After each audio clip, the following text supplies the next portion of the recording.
Hello दोस्तों, क्या हाल है आप लोगों के लिए। फिर से एक बार स्वागत है HMW में बी मैथ में।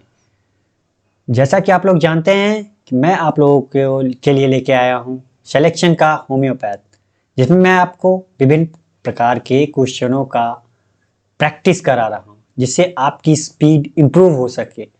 क्योंकि आपने अक्सर देखा होगा या आपने स्वयं ये फील किया होगा कि आप चैप्टर वाइज जब पढ़ते हैं तो सारी चीज़ें आपको आसानी से समझ में आ जाती हैं और आप सॉल्व भी कर लेते हैं।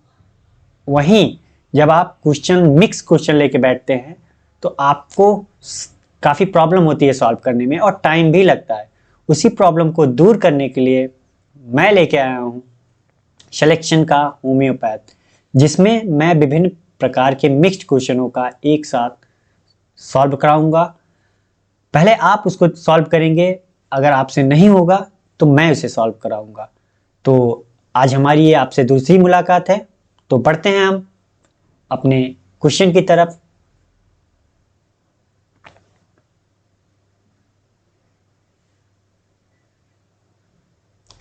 तो हमारा आज का ये पहला क्वेश्चन है। पहले आप पढ़िए इसे ध्यान से, फिर सॉल्व करिए और वीडियो को स्टॉप करके सॉल्व करिए, जिससे आपको 1 मिनट 2 मिनट जो भी टाइम लगे आप सॉल्व करिए। अगर आपको समझ में आ जाता है तो ठीक है, नहीं आता है तो आप फिर वीडियो को स्टार्ट करके देखिए मैंने इसे कैसे सॉल्व किया है। तो आपने इसे सॉल्व करने की कोशिश की होगी, तो आइए मैं इसे सॉल्व करता हूँ। ठीक है, तो P+4 किताबों और P-4 रजिस्टर की बिक्री मूल्य 440 रुपए है। प्रत्येक किताब की कीमत 25 रुपए और प्रत्येक रजिस्टर की कीमत 15 रुपए है। तो P किताबों की बिक्री मूल्य कितना होगा। ठीक है, उसने क्या दे रखा है कि किताबों की संख्या, रजिस्टर की संख्या और पर रजिस्टर और पर किताब की कीमत दे रखी है। और उसने ये भी बता रखा है कि वो बिकेगा कितने में, टोटल 440 रुपए में वो बिकेगा। तो किताबों की संख्या कितनी दे रखी है इसने, P+4 इसके पास टोटल किताबें हैं वो, और पर किताब का मूल्य कितना है, 25 रुपए। ठीक,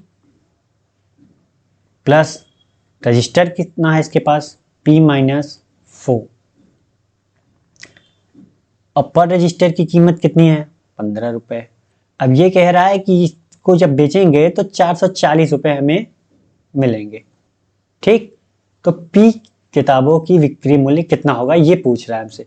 तो यहां से हम P की वैल्यू निकाल लेंगे। तो यहां से P की वैल्यू कितनी आएगी, 25P प्लस 100 मल्टीप्लाई किया तो यहाँ 15P minus 60 equal to 440। P plus P ये कितना हो जाएगा, 40P। ठीक, और 100 में से 60 गया तो कितना होगा, 40 प्लस के इक्वल टू कितना है, 440। तो 40P बराबर कितना हो जाएगा, 400। P बराबर 10। ठीक है, तो हमें क्या पता चल गया, P की वैल्यू पता चल गई। तो ये पूछ रहा है P किताबों की संख्या, तो P की वैल्यू पता चल गई हमें। और एक किताब की कीमत कितना इसने दे रखी है, 25 रुपए। तो P की किताबों की कीमत कितनी हो जाएगी, 10 गुणित 25 बराबर कितना हो गया, 250। ठीक है, तुम्हारा कौन सा आंसर सही है, E वाला। ठीक है, अब हम बढ़ते हैं अपने अगले क्वेश्चन की तरफ।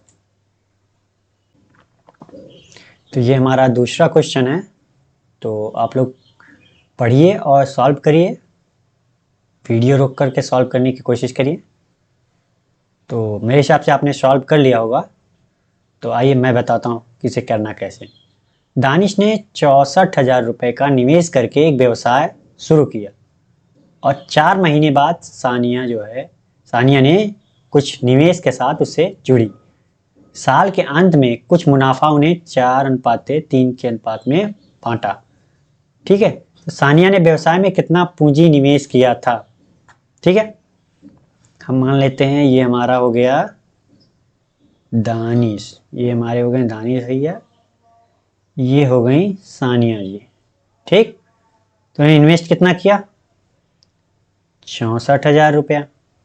इनको 64,000, इनका तो हमें पता नहीं सानिया जी ने कितना इन्वेस्ट किया, तो हम इसे क्या मान लेते हैं? आई मान लेते हैं, इन्वेस्ट। ठीक है, और साल के अंत में मतलब ये है कि दानिश भैया तो 12 के 12 महीने रहे, सानिया जी 4 महीने बाद आई थी। 4 महीने बाद आई थी मतलब इन्होंने 8 महीने ही पैसा अपना जमा किया, तो इनके बीच की अनुपात कितनी हो जाएगी? पहले से जो कट रहा है काट लेते हैं। 8 दूनी 8, 4 3 12, ठीक, 32,000। ठीक है, 32 3 96,000।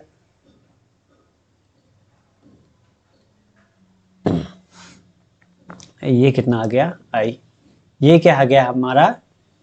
प्रॉफिट इन्वेस्ट के बीच अनुपात आ गया। ठीक है, तो यहां पे इसने दे रखा है क्वेश्चन में कि साल के अंत में कुछ मुनाफा उन्हें 4:3 के अनुपात में बांटा गया, और हमारा जो मुनाफा आ रहा है वो इतना आ रहा है। ठीक है, तो हम इसे 4:3 के बराबर दिखाते हैं। तो 4 बराबर अगर 96,000 है, तो 3 इक्वल टू कितना हो जाएगा? 72,000। ठीक है, तो सानिया जी ने कितना इन्वेस्ट किया था? 72,000। ठीक है, तो हमारा ये कौन सा सही है? D number.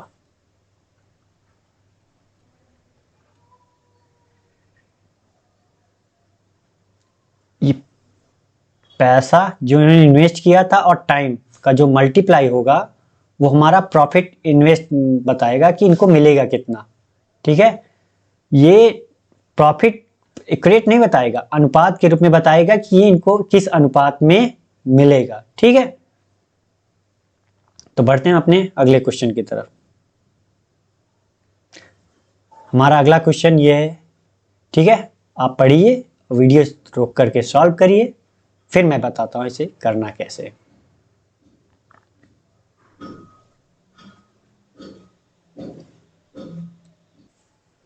ठीक है, आपने सॉल्व कर लिया होगा, तो मैं बताता हूं इसे करना कैसे।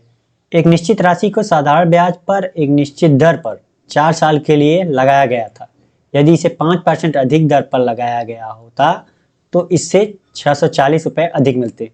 राशि बतानी है। ठीक है, तो ये क्वेश्चन मैंने आपको कल भी बताया था कि इसके 2 प्रोसेस है, या तो आप लॉन्ग प्रोसेस करिए या तो आप शॉर्ट प्रोसेस करिए। लॉन्ग में ये करना है कि सिंपल इंटरेस्ट है, तो पी, मैं लॉन्ग वाला भी बता देता हूं आपको।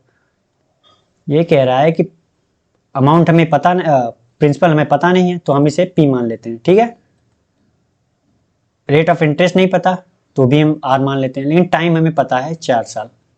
ठीक, बाय 100। इधर ये कह रहा है कि अगर हम रेट ऑफ इंटरेस्ट 5% बढ़ा दें, प्रिंसिपल पता नहीं है, रेट ऑफ इंटरेस्ट मैंने 5% बढ़ा दी, टाइम वही है, तो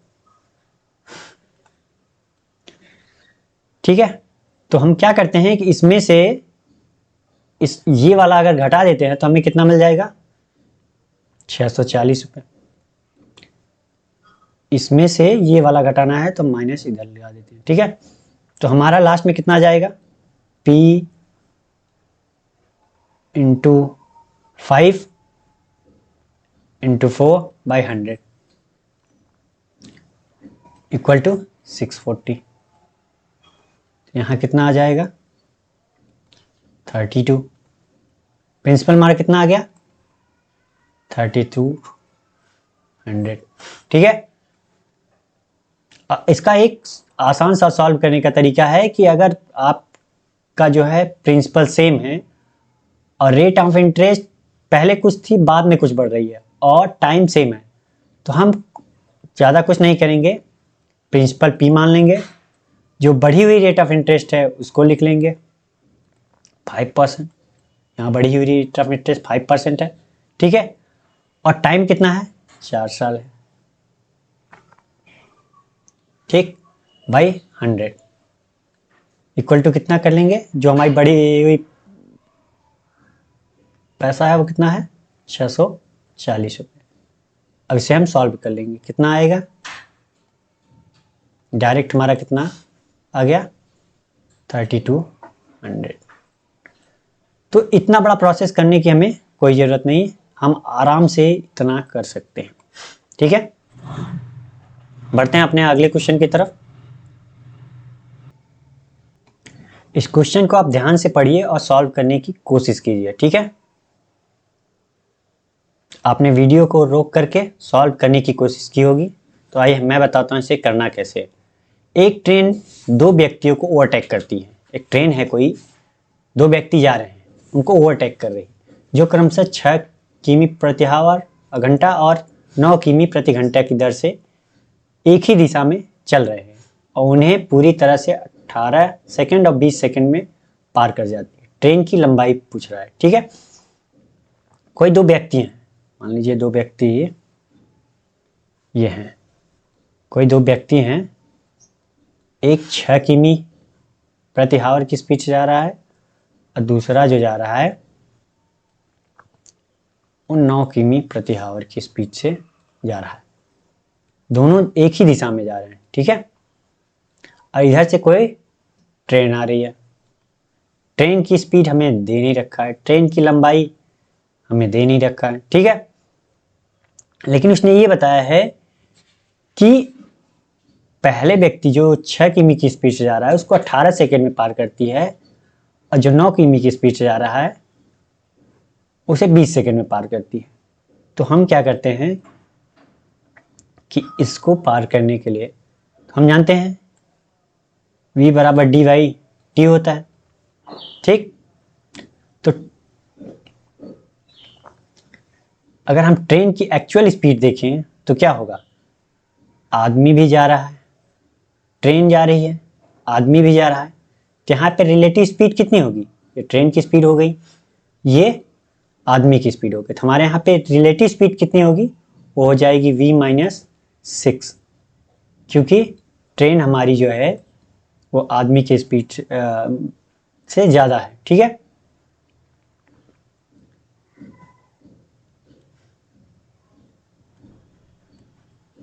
ओके, तो पहले व्यक्ति को पार करने में कितना टाइम लगेगा, ठीक, d by v equal to t. तो डिस्टेंस कितना पार करेगा, ट्रेन अपनी लंबाई के बराबर ही तो पार करेगा। तो ट्रेन की लंबाई हमें पता नहीं, हम मान लेते हैं x है। यहाँ पे रिलेटिव स्पीड जो आएगी वो कितनी आ जाएगी, v-6। इसको क्या करते हैं हम, 6 को मीटर पर सेकंड में चेंज कर लेते हैं। तो क्या करना पड़ेगा, हमें 5/18 से गुणा करना पड़ेगा। तो कितना आ जाएगा, 5/3। और 9 को भी हम चेंज कर लेते हैं 5/3, तो कितना आ जाएगा, 5/2 आ जाएगा। ये क्या आ रहा है, मीटर पर सेकेंड में स्पीड, ठीक है। पहले क्या दिया हुआ था, किमी में दिया हुआ था, किमी पर आवर में तुमने।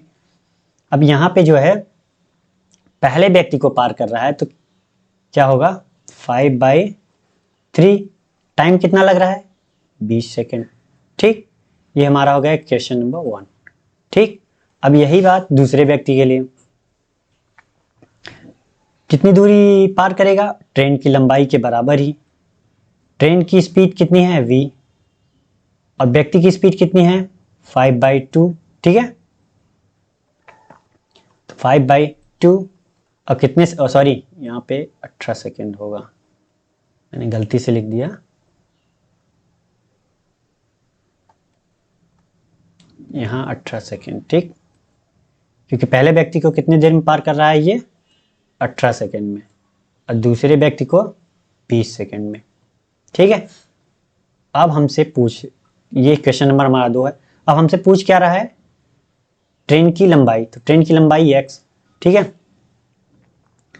तो यहां से हम क्या कर लेते हैं, v बराबर मेरा कितना आ जाएगा, x equal to 18 equal to v minus 5/3, ठीक है। तो x 80 प्लस 5/3 बराबर v। ये इक्वेशन 1 का आ गया, और इक्वेशन 2 का कितना आ रहा है, इसे भी सॉल्व कर लेते हैं। तो x/20 और v माइनस 5/2, तो x/20 प्लस 5/2 बराबर v।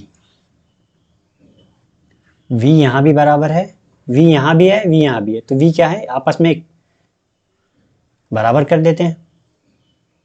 तो कितना आ जाएगा, x/80 प्लस 5/3 x/20 प्लस 5/2। अब इसे सॉल्व कर लेते हैं। तो x80 माइनस x/20 5/2 माइनस ये इधर जाएगा तो 5/3 हो जाएगा, ठीक है। अब इसे सॉल्व कर लेते हैं। तो 22x आएगा यहाँ से सॉल्व करने पर, नीचे कितना आ जाएगा 80 इंटू 20, यहाँ से कितना आएगा 15 माइनस 10 5 6, ठीक है। 6 3 18, तो 2x इक्वल टू कितना आ जाएगा 5, ये काट दीजिए यहाँ से 10 10 में 3 का गुणा करेंगे 30, और 5, यहाँ से हमें 5 मिल गया। तो x इक्वल टू कितना आ गया 150, कितना मीटर, ठीक है। हमारी ट्रेन की लंबाई कितनी हो गई 150 मीटर, ठीक है। तो हम बढ़ते हैं अपने अगले क्वेश्चन की तरफ। जाहिर सी बात है आप लोगों को समझ में आ गया होगा, ठीक। हमारा अगला क्वेश्चन ये है, पढ़िए और इसे सॉल्व करने की कोशिश कीजिए। अगर आपको टाइम लगता है तो वीडियो को रोक के सॉल्व कीजिए, और फिर मैं उसके बाद आपको बताता हूँ इसे करना कैसे है। आपने इसे पढ़ के सॉल्व भी कर लिया होगा, तो आइए मैं अब इसे सॉल्व करता हूँ, ठीक है।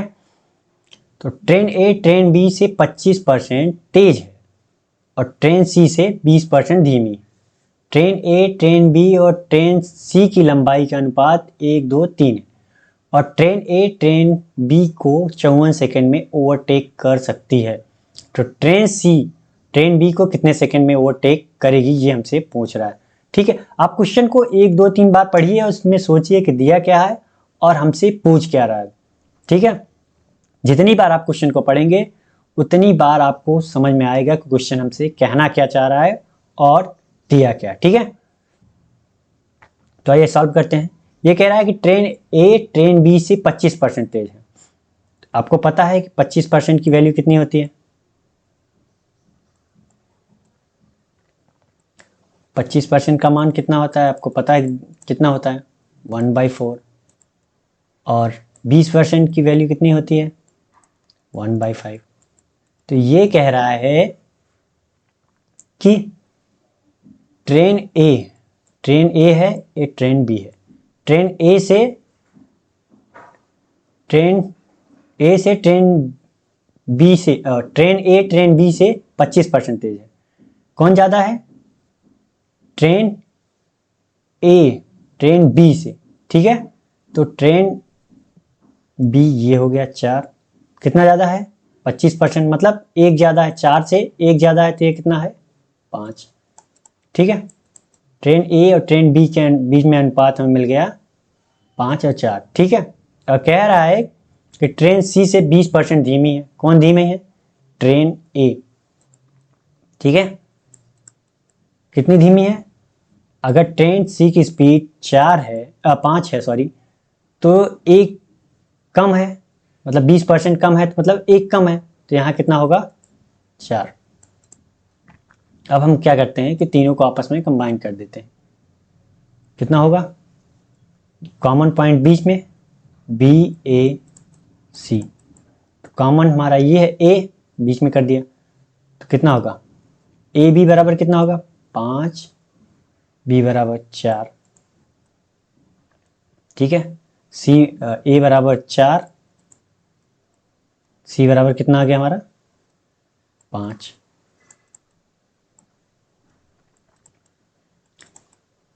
एक चीज आपको पता है कि जिसके बगल में प्लॉट खाली होता है वो वही हड़पता है। तो ए के बगल में ये खाली है तो ये हड़प लिया, और इसके बगल में ये खाली है तो इसने हड़प लिया। तो ये इसका मान कितना आ जाएगा? 16, 20 और 25। अब हम सीधा सीधा इसको लिख लेते हैं। ए बी सी का मान कितना आ गया? ए का मान आ गया 20, बी का 16 और सी का 25। ये किसका मान आया है? वेलोसिटी का, स्पीड का मान है। ठीक है, v स्पीड है हमारी। ठीक, इसकी जरूरत नहीं है हमें, तो हम इसको क्या कर देते हैं? इरेज कर देते हैं। बढ़ते हैं अब आगे। ये हमारा क्या है? स्पीड है। ठीक है, आगे बढ़ते हैं। तो ट्रेन ए, ट्रेन बी और ट्रेन सी की लेंथ की स्पीड में लेंथ की रेशियो दे रखी है। ए बी एंड सी की लेंथ की रेशियो दे रखी है कितनी? 1:2:3। ये क्या है हमारी? लेंथ की रेशियो। आगे कह रहा है कि ट्रेन ए ट्रेन बी को 54 सेकेंड में ओवरटेक करती है, और ट्रेन सी ट्रेन बी को कितने सेकेंड में ओवरटेक करेगी? तो ट्रेन ए और ट्रेन बी की टोटल लेंथ कितनी हो जाएगी? अगर दो ट्रेनें हैं, एक ट्रेन ये हो गई ट्रेन ए, और ट्रेन बी ये हमारी है। ठीक है, अगर इसको ये ओवरटेक करेगी तो कितनी दूरी चलेगी? इतनी चलेगी और इतनी, टोटल दूरी चलेगी। ठीक है, दोनों क्या हो जाएंगे? आपस में ऐड हो जाएंगे। अगर हम यही स्पीड इसकी देखें तो क्या होगा? अगर दोनों की स्पीड सेम होगी तो क्या करेंगे? ये साथ साथ चलते रहेंगे, कोई दूसरे को ओवरटेक नहीं करेगी। ओवरटेक करने के लिए क्या होगा? इसकी स्पीड ज़्यादा, इसकी स्पीड कम होनी चाहिए। ठीक है, जितनी बढ़ी हुई स्पीड होगी उसी से तो ये आगे बढ़ेगी। तो बी प्लस सी की कंबाइंड लेंथ कितनी होगी? कंबाइंड लेंथ कितनी हो जाएगी? यहाँ दे रखा है रेशियो में, बी प्लस सी की सॉरी ए प्लस बी, हाँ बी प्लस सी लिखा है तो ठीक है, बी प्लस सी लिख लेते हैं। कितनी हो जाएगी? 5। और ए प्लस बी की कंबाइंड लेंथ कितनी होगी? ए प्लस बी की कंबाइंड लेंथ कितनी होगी? 3। ठीक है, तो हम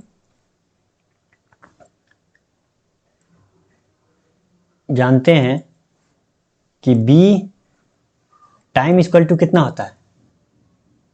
लेंथ अपॉन जितनी लेंथ वो कवर करेगी, मतलब डिस्टेंस अपॉन स्पीड। ठीक है, तो b प्लस सी डिस्टेंस कवर करने में कितनी स्पीड से कवर करेगी?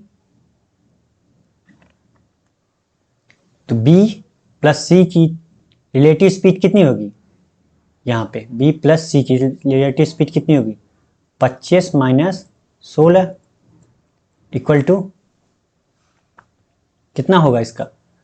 ये a प्लस बी की, a प्लस बी, इसकी रिलेटिव स्पीड कितनी होगी? a प्लस सी, ट्रेन बी को कितने सेकंड में पार करेगी? तो रिलेटिव स्पीड कितनी होगी? 20 माइनस 16 और सॉरी 25 माइनस सॉरी ए ट्रेन बी को 54 सेकंड में ओवरटेक करती है, तो ए और बी की रिलेटिव स्पीड कितनी होगी? 20 माइनस क्योंकि यहाँ पे हम a प्लस बी ले रखे हैं, तो यहाँ पे भी हमें रिलेटिव स्पीड किसकी लेनी पड़ेगी, a और b की ही। तो ये कितना हो गया, हमें सॉल्व कर लेंगे तो कितना आ गया रेशियो हमारा टाइम का, टाइम b प्लस c की ratio time a plus b की रिलेटिव्स। ठीक है, तो यहाँ कितना आ जाएगा 5/9 रेशियो निकाल रहा हूँ, सॉरी, इक्वल टू नहीं होगा, रेशियो होगा 3/4। तो कितना होगा 20/27। ये टाइम जो हो गया a प्लस बी को ओवरटेक करने में लगा टाइम, ये टाइम b प्लस सी को ओवरटेक करने में लगा टाइम। तो यहाँ दे रखा है इसने कि यह 54 सेकंड में ओवरटेक करती है। अगर 27 रेशियो का मान 54 है तो 20 रेशियो का मान कितना होगा, 27 गुना 54, 1 यूनिट बराबर कितना आ गया 2। तो यहाँ कितना हो जाएगा ये 40 सेकेंड।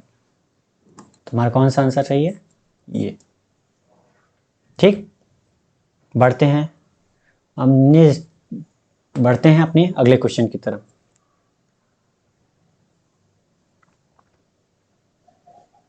तो ये रहा हमारा अगला क्वेश्चन, आप पढ़िए और सॉल्व करने की कोशिश कीजिए। नहीं आता है तो फिर मैं इसे सॉल्व करूंगा। आपने इसे पढ़ के सॉल्व भी कर लिया होगा, तो आइए मैं इसे सॉल्व करता हूं। ठीक है, एक फल विक्रेता ने सुपरमार्केट से 9,000 रुपये का फल खरीदा। उसने फलों का 2/3 हिस्सा 40% के नुकसान पे बेचा।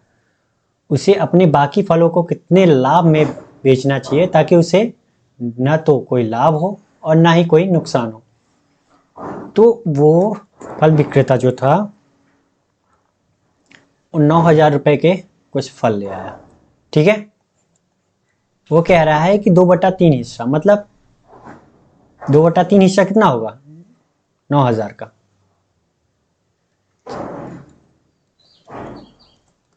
कितना 6,000। ठीक, 6,000 का फल क्या किया उसने, 40% के नुकसान पे बेच दिया, 40% के लॉस पे बेचा। तो उसने बेचा कितने पे, 60% पे। 40% का नुकसान खा के तो बेचा किसने, कितने पे, 60% पे। तो हमारा 60% पे उसको मिला कितना, सॉरी, कितना मिला 3,600 रुपये।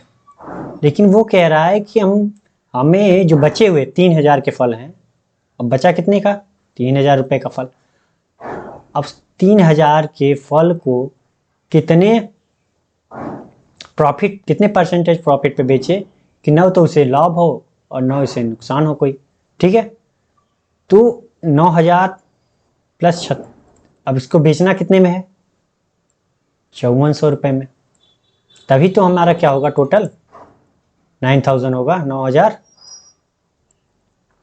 तभी तो नो प्रॉफिट नो लॉस होगा। ठीक है, तो ये इससे कितना ज्यादा है 2,400।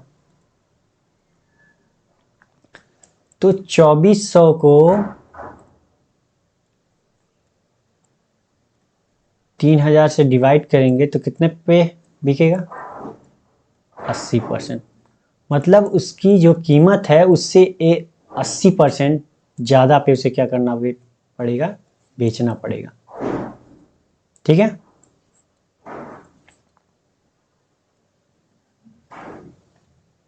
बढ़ते हैं अगले क्वेश्चन की तरफ।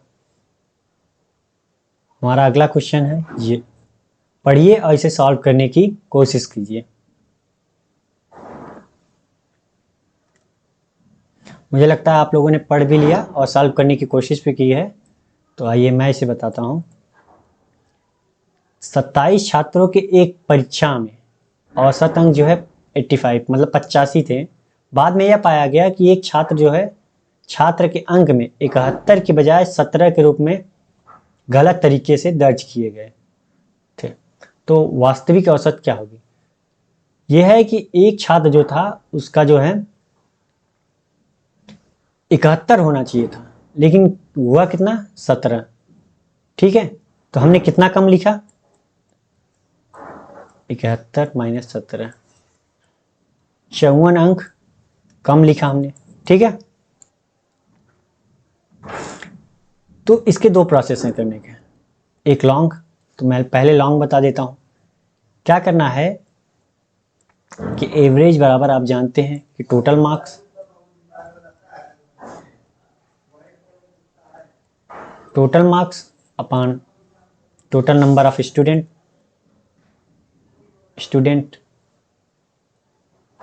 ठीक है।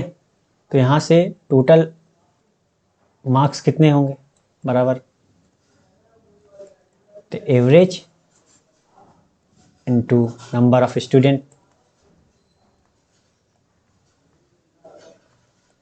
ठीक है, तो टोटल मार्क कितने होंगे, टोटल मार्क इक्वल टू कितना होगा, average into number of student.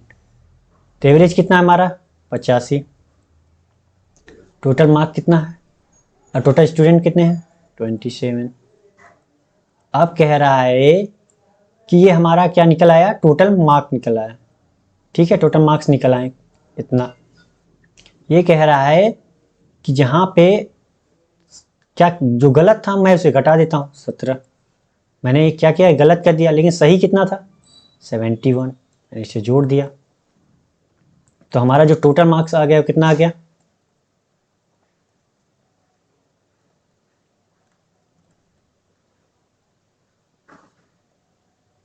इसे मल्टीप्लाई कर लेते हैं, कितना होगा ये 7 5 35 10 8 7 56 10 66 3 69 6 8 दूनी 16 6 22। ठीक, और यहाँ पे कितना आएगा प्लस 54, टोटल कितना हो गया 2349। ठीक है, टोटल मार्क ये आ गया। अब वास्तविक एवरेज पूछ रहा है, तो एवरेज निकालने के लिए हम क्या कर सकते हैं, नंबर ऑफ स्टूडेंट तो अभी भी 27 ही हैं। ठीक है, तो क्या करेंगे हम 27 से भाग दे देंगे, तो हमारा कितना आ जाएगा 3 सत्ते 21, 3 और 24, 3 त्रिका 9, 9 और 72, 9 सत्ते 87। ठीक है, कितना आ रहा है हमारा 87। इसमें कहीं है नहीं, तो हम मान लेते हैं 87 ये है। ठीक, ये तो दूसरा प्रोसेस हमारा ये है कि आप एवरेज को ऐसे ही रहने दीजिए। ठीक है, और हमारी जो गलत अंक है बड़ी, जो जितना हमने कम लिखा है वो कितना है 71, 17 प्लस 71। इसमें क्या करेंगे हम, नंबर ऑफ स्टूडेंट से भाग दे देते हैं, तो एवरेज हमारा कितना हो जाएगा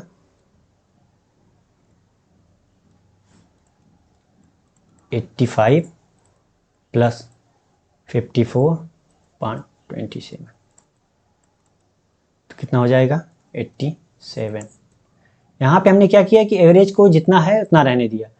नंबर्स में हमने ये देखा कि जितना अगर कम था तो मैंने क्या किया, जोड़ दिया, ज़्यादा था तो घटा दिया, और उसके बाद क्या किया, नंबर ऑफ स्टूडेंट से हमने भाग दे दिया, तो हमें क्या मिल गया, ये भी एवरेज के रूप में, ये भी एवरेज के रूप में। तो हमने क्या किया, इसको सॉल्व कर लिया, तो हमारा आंसर कितना आ रहा है 87, जो इसमें नहीं दिया है तो मान लेते हैं हमारा ये है। ठीक है, बढ़ते हैं अगले क्वेश्चन की तरफ। अगला क्वेश्चन हमारा ये है, पढ़िए और इसे सॉल्व करने की कोशिश कीजिए।